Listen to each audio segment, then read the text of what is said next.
Julia. Thank you so much, Jamie. Good morning, good afternoon to all of you connected with us today. I assume you can see my screen. Perfect. Okay. Okay. Thank you so much for the opportunity to join such a distinguished panel of speakers and audience. So I'll share with you today some of developments from the PEFA Secretariat when it comes to the so-called PEFA strengthened approach to service delivery. And towards the end of the presentation, I will also share with you some regional trends that we see from the application of PEFA 2016 framework at the subnational level in Sub-Saharan Africa. So let me start with a little bit of background and the geography of PEFA, right? Since it was launched, the PEFA framework has positioned itself as the gold standard for assessing public financial management system, and it is the most commonly used PFM diagnostic tool.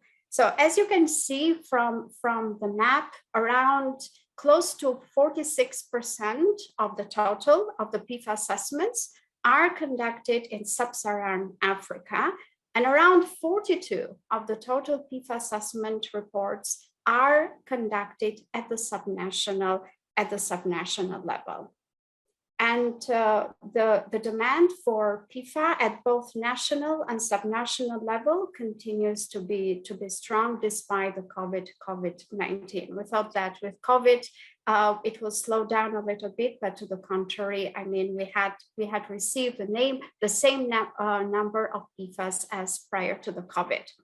So when it comes to the PEFA strengthened approach to service delivery, so the members of the PEFA steering committee have emphasized the importance of demonstrating the impact of PEFA, not just on improving public financial management system, but also on how the PFM system performance contributes, among other things, to efficient service delivery. So if we go back to the main objective of conducting a PEFA, so once you apply the full set of the indicators and you get the full range of the scores from A to D's, specific parts of the PEFA assessment report requires to analyze and to conclude on the extent to which the current PFM performance at both national and subnational level impact the achievement of the three main budgetary outcomes. And one of them is efficient service delivery. So for us at the Secretariat to understand the extent to which the PEFA assessment reports provide information to identify bottlenecks in service delivery due to PFM performance, we conducted a stock take and review of a sample of the PEFA assessment reports.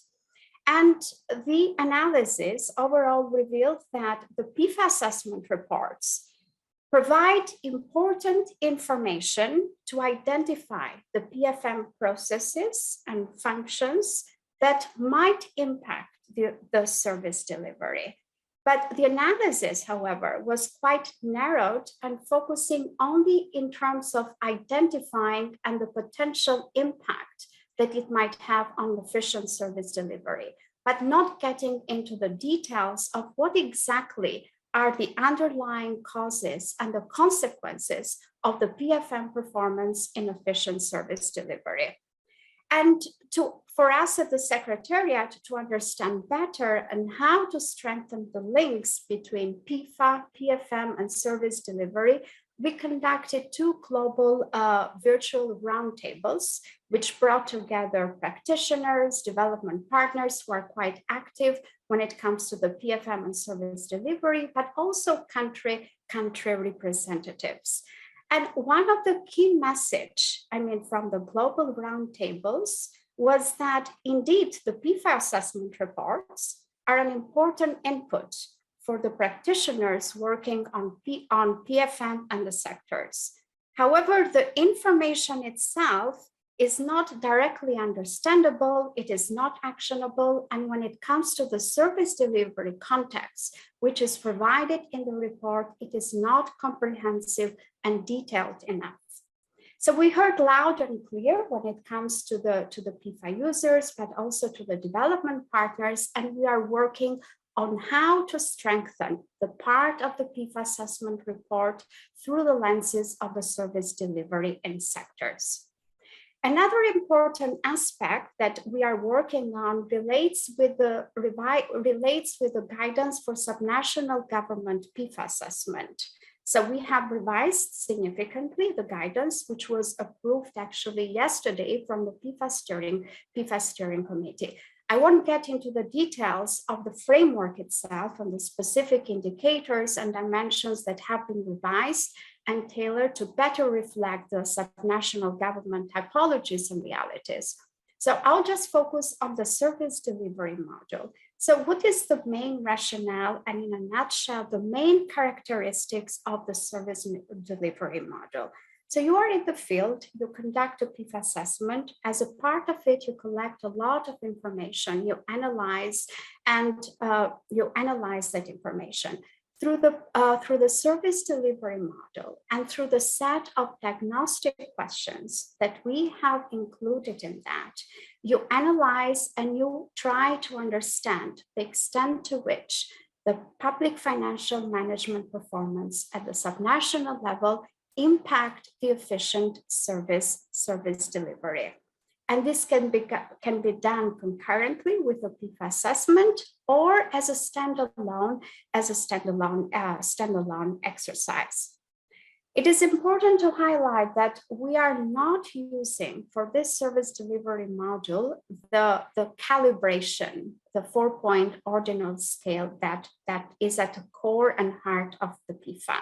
So to the contrary, I mean, the main findings by applying the service delivery module will be attached as an annex to the PEFA assessment report, and also in some specific parts of the report, such as the executive summary, or when it comes to provide information in terms of the arrangement for service delivery. When it comes to some steps that are important prior to conducting the service delivery module relates with the analysis of the institutional arrangements for service delivery. And when it comes to the subnational level, to have a good understanding in terms of the roles and responsibilities of each tier of the government, central government and subnational government. And then when it comes to the spending, the flow of funds, and to define which are the service delivery units that we are actually applying the module. And also, I mean, it is important to be as focused as possible in terms of not to focus in like 4 or 5 sectors, but to limit the assessment to at least 2 or 3 sectors. So we are currently pilot testing the service delivery model in Canton province in Vietnam. Also in Ukraine, in 4 subnational government, and we just received one of the first reports. And it will also start soon in South Africa, depending on the COVID development and situation in the country. So this is, I mean, a kind of summary when it comes to what the PEFA Secretariat has been doing and how to strengthen the PEFA approach to the service delivery in sectors. So let me share with you some regional trends that we see by applying PEFA at the subnational level. So you'll see here a lot of numbers and averages, and we are, for the purpose of this exercise, we only have taken the PEFA assessment that applied PEFA 2016 framework, and also the ones that are publicly available. So the sample, I mean, it's not as big as we would have hoped. So when it comes to, you see the regional average for the regional average across the board, I mean, for the through the 7 pillars of the framework, you can see that, I mean, ECA performs better compared to the other regions. And you can also see that national governments perform better than subnational ones. What is quite interesting, I mean, if you see the case of the Sub-Saharan Africa regions, we see that the subnational government is not lagging too much behind compared to the national one.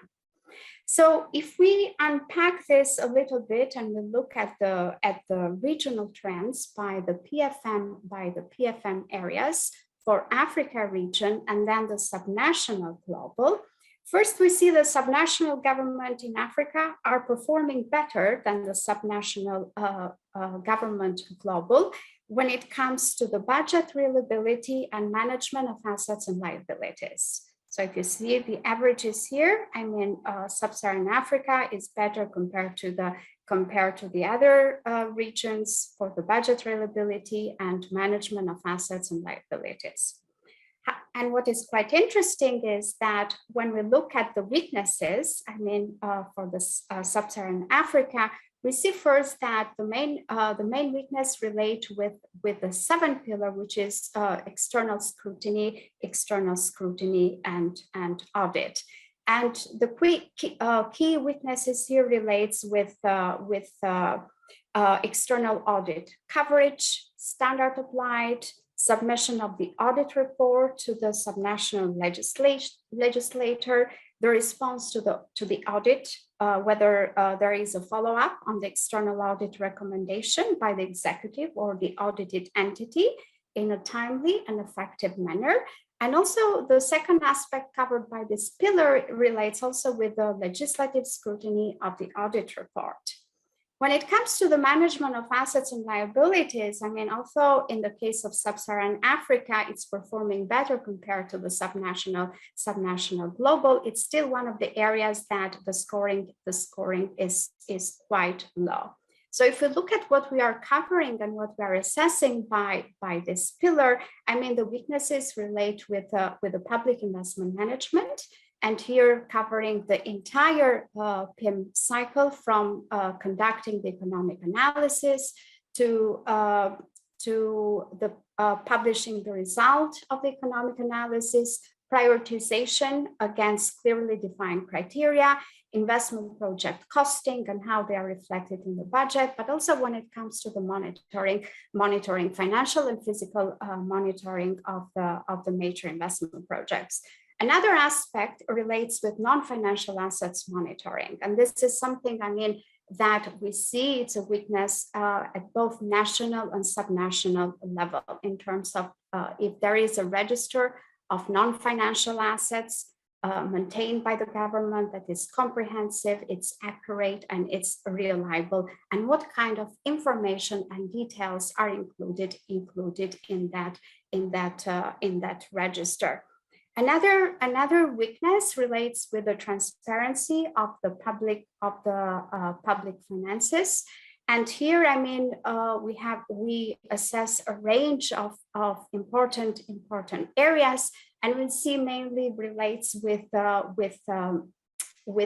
expenditures and revenues which are not reported into the annual financial statements, but also from the extra budgetary activities of the budgetary units. And we see that as a result of COVID, I mean, we have more EBUs that have been established, and the extent to which, I mean, the reporting is accurate. So this is something, I mean, it's one of the difficult indicators to be assessed, but also we see across the board at national and subnational level that the scoring and the weaknesses relate with the reporting of the expenditure and the revenues of the budget is quite significant.